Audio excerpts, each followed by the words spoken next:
Browser open कर लेना है जिसमें आपको लिखना है भू आधार क्या है।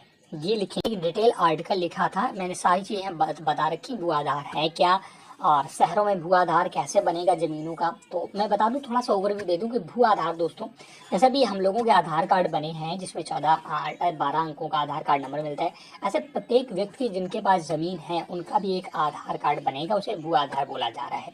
उसमें 14 अंकों का उनका भी एक यूनिक नंबर होगा, जैसे किसी भी व्यक्ति को आसानी से उसकी जमीन का पता लग पाएगा, है ना। आज हम बात करने वाले मेन भू आधार के फायदे के विषय में।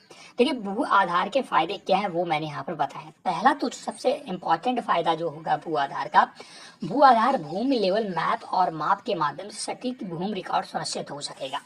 दोस्तों क्या होता है, अभी जैसे आपके पास वो दैट जमीन है 1 बीघे, है ना, तो आपकी कहीं जमीन इधर पड़ोसी दाबे हुए है, कोई बगल वाला दाबे हुए, तो भू आधार बनने से सटीक नाप हो जाएगी और आपका पूरे डिटेल कि आपके इतने स्क्वायर फीट जमीन है तो वो उस भू आधार में मेंशन होगा, तो आपके बिल्कुल सुनिश्चित रिकॉर्ड होगा आपके पास कि हमारे पास इतनी जमीन है। दूसरा जो फायदा होगा, भू आधार आईडी भूखंड की पहचान करने में आसानी होगी। दोस्तों जब भू आधार बनेगा तो उसमें जो 14 अंकों की यूनिक आईडी मिलेगी उसे भू आधार आईडी बोला जाएगा। तो उस आईडी से आपकी जमीन की आसानी से पहचान हो सकेगी कि ये आईडी इनके नाम है, तो मतलब कि इनकी जमीन है। अब इसके बाद जिससे भूमि को लेकर अक्सर होने वाले विवादों से छुटकारा मिलेगा। दोस्तों आपको पता है कि भूमि से लेकर बहुत सारे विवाद ग्रामीण शहर में हालांकि ज्यादा होते हैं, शहरों भी होते हैं, तो उससे भू आधार बनने से प्रॉपर जानकारी होगी तो उस विवादों पर भी रोक लगाई जा सकेगी। आधार से लिंक होने पर भूमि रिकॉर्ड तक ऑनलाइन एक्सेस किया जा सकेगा। दोस्तों इसको आधार से भी लिंक किया जाएगा, तो आप जब चाहें कहीं पर भी अपने भू आधार को एक्सेस कर पाएंगे और अपनी डिटेल सारी वहां से पता कर पाएंगे। भूखंड से संबंधित संपूर्ण इतिहास और उसके मालिकों की डिटेल को ट्रैक किया जा सकेगा। दोस्तों जो भी जमीन आपके नाम होगी जिसका भू आधार बनेगा, उसके कितने मालिक हैं, पूर्व में कितने मालिक थे, हकदार थे और अभी कौन है, ये सारा डिटेल भू आधार में लिखा होगा, मतलब एक यूनिक आईडी में। साथ ही इससे नीति निर्माण के लिए सरकार को सटीक भूमि डेटा भी उपलब्ध हो सकेगा। जब दोस्तों प्रत्येक जमीन का भू आधार बन जाएगा तो सरकार के पास डाटा होगा एग्जैक्ट, तो उससे किसी भी प्रकार की किसानों के लिए या लोगों के लिए जो स्कीम्स बनाई जाती हैं उसको बनाने में बहुत ही आसानी होगी। तो ये जो मेजर फायदे थे भू आधार के वो मैंने आपको बता दिया। अब भू आधार काम कैसे करेगा वो भी आप यहाँ पर दोस्तों देख सकते हैं कि भू आधार कैसे काम किया करेगा। अभी जैसे कि हम लोगों का आधार बने हैं तो आपको पता है कि आधार की कहाँ कहाँ पर उपयोगिता है और ये कैसे काम करता है।